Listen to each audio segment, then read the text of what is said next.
Reporter breaking. കൊച്ചിയിൽ നടിയെ ആക്രമിച്ച കേസിൽ ഈ മാസം വിധി പറഞ്ഞേക്കും. കേസ് 10-ന് എറണാകുളം പ്രിൻസിപ്പൽ സെഷൻസ് കോടതി പരിഗണിക്കും. നടൻ ദിലീപ് അടക്കം 10 പ്രതികളാണ് കേസിലുള്ളത്. കോടതി നടപടികൾ അതിന്റെ അവസാന ഘട്ടത്തിലേക്ക് എത്തിയിരിക്കുന്നു എന്നുള്ളതാണ് ഇപ്പോൾ നൽകാവുന്ന വിവരം. വർഷങ്ങൾ നീണ്ട കേസും നടപടികളുമായിരുന്നു. പലതവണ മാറ്റിവെച്ച് പലതവണ വീണ്ടും ഹർജികൾ സുപ്രീം കോടതിയിലേക്ക് പോയ കേസ്.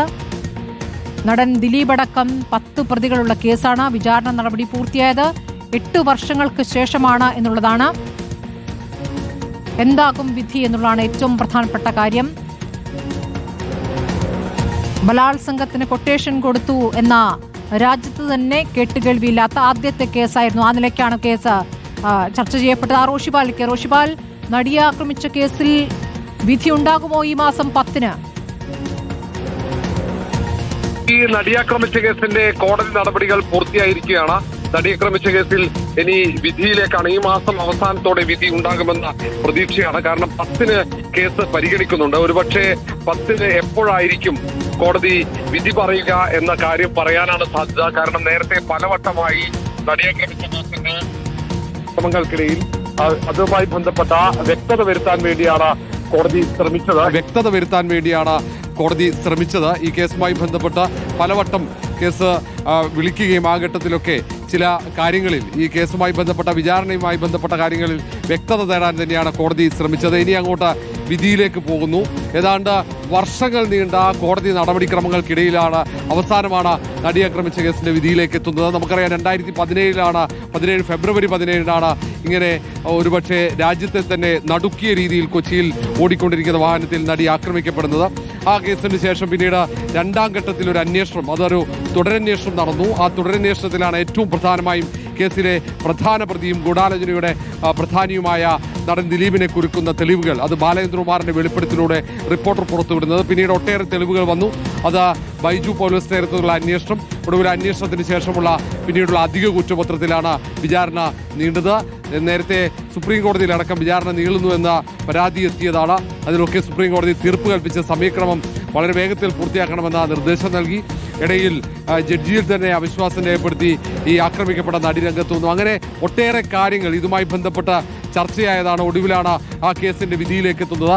നവംബർ മാസം തന്നെ, ഈ മാസം അവസാനത്തോടെ ഈ കേസിന്റെ വിധി വരുമെന്നാണ് കണക്കുകൂട്ടുന്നത്. റോഷിപാൽ, കേസ് ഇത്ര ദീർഘമായ കാലയളവ് പലപ്പോഴും ഇട്ടിട്ട് പോകാം എന്ന് കരുതുന്ന രൂപത്തിലുള്ള പ്രതികൂല സാഹചര്യങ്ങൾ ഇതൊക്കെ തന്നെയും ആക്രമിക്കപ്പെട്ട നടിക്കുണ്ടായിരുന്നു. നടിയെടുത്ത കർശനമായ നിലപാട്, നടിക്കൊപ്പം നിലയുറപ്പിച്ച ഒരുപാട് വനിതാ പ്രവർത്തകർ മാത്രമല്ല അല്ലാതെയുള്ളവരുമുണ്ട്. അങ്ങനെ സിനിമാ സംഘടനയിൽ നിന്ന് തന്നെ ഇറങ്ങിപ്പോയിക്കൊണ്ട് പ്രതിഷേധം രേഖപ്പെടുത്തൽ, അങ്ങനെ സിനിമാ ചരിത്രത്തിൽ തന്നെ രേഖപ്പെടുത്താവുന്ന മലയാള സിനിമയിൽ ഒരു സ്ത്രീപക്ഷ നിലപാടിലേക്ക് വഴിതെളിക്കുന്ന ഒരുപാട് സംഭവങ്ങൾക്ക് വഴിതെളിച്ച ഒരു കേസല്ലേ ഇത് റോഷിപാൽ? സ്മൃതി, ആക്രമിച്ച കേസ് കഴിഞ്ഞ 8 വർഷമായി സംസ്ഥാനത്ത് ഏറ്റവും സജീവ വിഷയം തന്നെയാണ്. ഒരുപക്ഷെ 2017 നടി ആക്രമിക്കപ്പെട്ടതിന് ശേഷമാണ് സിനിമാ മേഖലയിൽ ഒരു ശുദ്ധീകരണത്തിന് വേണ്ടി ഒരു അവസരമുണ്ടാകുന്നത്. അവിടെ സ്ത്രീപക്ഷ നിലപാടുള്ള സിനിമാ പ്രവർത്തകർ ഒന്നാകെ രംഗത്ത് വരുന്ന ഒരു സാഹചര്യം. അങ്ങനെ WCC എന്ന ഒരു സംഘടന രൂപപ്പെടുന്നു. പിന്നീട് ഹേമ കമ്മിറ്റി വരുന്നു. ഹേമ കമ്മിറ്റി സിനിമാ മേഖലയിലുള്ള പല കാര്യങ്ങളും, സിനിമാ പ്രവർത്തകർ നേരിട്ട ക്രൂരമായ പീഡനങ്ങളെക്കുറിച്ചടക്കം പഠനം നടത്തുന്നു. അത് സംബന്ധിച്ച റിപ്പോർട്ട് വന്നതിന് ശേഷം സിനിമാ കോൺക്ലേവ് നടത്തിക്കൊണ്ട് സിനിമയ്ക്ക് വേണ്ടി ഒരു പ്രത്യേക നയം തന്നെ രൂപീകരിക്കാനുള്ള തീരുമാനത്തിലേക്ക് സർക്കാർ എത്തുന്ന സാഹചര്യം വരെ ഉണ്ടായി. ഇതിനൊക്കെ കാരണമായത് കൊച്ചിയിൽ 2017 ഫെബ്രുവരി 17-ന് രാത്രി നടി ഓടിക്കൊണ്ടിരിക്കുന്ന വാഹനത്തിൽ ആക്രമിക്കപ്പെട്ടതാണ്. പിന്നീട് 2021 ബാലചന്ദ്രകുമാർ എന്ന സംവിധായകന്റെ ഏറ്റവും നിർണായകമായ വെളിപ്പെടുത്തൽ അത് റിപ്പോർട്ടർ TV പുറത്തുവിട്ടതിന് ശേഷമാണ് ആ കേസിൽ വഴിത്തിരിവുണ്ടാകുന്നത്. നേരത്തെ ഈ കേസിൽ ഏറ്റവും പ്രധാനി ഈ മൊഴി മാറ്റിയ സാക്ഷിയടക്കം പിന്നീട് യഥാർത്ഥ മൊഴിയിലേക്ക് പോലീസ് നൽകിയ മൊഴി കോടതിയിൽ ഏറ്റുപറയുന്ന സാഹചര്യം ഉൾപ്പെടെ ഉണ്ടായത് പിന്നീടുണ്ടായ ബാലചന്ദ്രകുമാറിന്റെ വെളിപ്പെടുത്തലാണ്. സാഗർ വിൻസെന്റ് എന്ന ആ സാക്ഷിയുടെ മൊഴി മാറ്റമടക്കം അത് നിർണായകമായിട്ടുണ്ട്. 14 പ്രതികളാണ് കേസിലുണ്ടായിരുന്നത്. അതിൽ 4 പേരെ മാപ്പ് സാക്ഷികളാക്കി മാറ്റി. പിന്നീട് ഇപ്പോൾ 10 പ്രതികളുണ്ട്.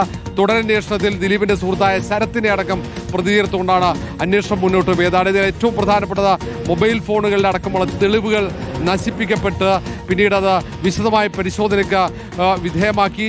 ഏറ്റവും പ്രധാനപ്പെട്ട തെളിവുകൾ ആ ദിലീപിന്റെ അടക്കമുള്ള മൊബൈൽ ഫോണുകളിൽ നിന്ന് കണ്ടെത്തുന്ന സാഹചര്യം.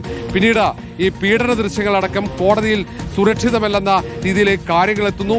പരിശോധനയിൽ ന്യായാധിപന്മാരടക്കം ഇത് അനധികൃതമായി ഈ ദൃശ്യങ്ങളടങ്ങുന്ന മെമ്മറി കാർഡ് ഉൾപ്പെടെ ഉപയോഗിച്ചു, അത് പരിശോധിക്കപ്പെട്ടു എന്നടക്കമുള്ള കണ്ടെത്തലിലേക്ക് എത്തുന്നു. അത് വലിയ നിയമ പോരാട്ടത്തിന് തുടക്കം കുറിക്കുന്നു. അങ്ങനെ ഏറ്റവും നിർണായകമായ ഒട്ടേറെ വഴിത്തിരിവുകൾ 2021 ബാലേന്ദ്രകുമാറിന്റെ വെളിപ്പെടുത്തലിന് പിന്നാലെ ഉണ്ടായി. അതിലെ ഏറ്റവും പ്രധാനപ്പെട്ട തെളിവുകൾ ഭൂരിഭാഗവും റിപ്പോർട്ടർ തന്നെ പുറത്തുവിടുന്ന സാഹചര്യം. മെമ്മറി കാർഡ് അനധികൃതമായി കോടതിക്കകത്ത് പരിശോധിക്കപ്പെട്ടു എന്ന കാര്യം പുറത്തു കൊണ്ടുവന്നതും റിപ്പോർട്ടർ. അങ്ങനെ ഒട്ടേറെ കാര്യങ്ങൾ നീതിരഹിതമായി നടന്നു എന്നത് റിപ്പോർട്ടർ പലവട്ടമായി പുറത്തുവിടുകയും അത് സമൂഹം ഏറ്റെടുത്ത് ചർച്ച ചെയ്യുകയും അത് വലിയ പ്രതിഷേധത്തിന് വഴിയൊരുക്കുകയും ചെയ്ത ഒരു സാഹചര്യം ഉണ്ടായിരുന്നു. ഏതായാലും ഏറ്റവും നിർണായകമായ ആ നടി ആക്രമിച്ച കേസിന്റെ വിധി ഈ മാസം ഉണ്ടാകുമെന്ന് ഈ മാസം വിധി പ്രതീക്ഷിക്കാം. ഈ മാസം ആക്രമിക്കപ്പെട്ട നടിക്ക് നീതി ലഭിക്കുമോ എന്നറിയാം. കേസ് ഈ മാസം 10 എറണാകുളം പ്രിൻസിപ്പൽ സെഷൻസ് കോടതി പരിഗണിക്കുമെന്നുള്ള വിവരമാണ് ഇപ്പോൾ റോഷിപാൽ പങ്കുവച്ചത്.